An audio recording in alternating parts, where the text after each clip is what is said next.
que estamos sufriendo socialmente son insensatas. Son completamente... Ellos saben que hunden la economía, que la llevan al colapso, saben que provocan paro, saben que el paro va a crecer, saben que va a crecer la marginación social, saben que sus políticas están provocando el crecimiento de la xenofobia en nuestra sociedad y les importa una mierda. Les importa una mierda que vayas a la calle y escuches mensajes xenófobos provocados por la injusticia social que están creando. No saben que eso también ha sucedido en otras sociedades antes que aquí. Que la injusticia que se está provocando es la generadora de esos componentes que surgen en la sociedad. ¿Qué vais a hacer para evitar un enfrentamiento social?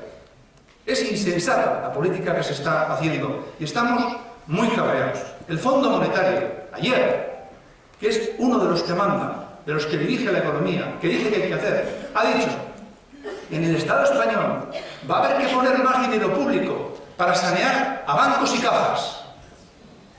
Más dinero público para esa cuadrilla de sinvergüenzas. Sí. ¿Habéis visto vosotros alguna medida que repercuta en el accionariado de la banca privada el desastre que nos han ocasionado? Es que no van a pagar nada.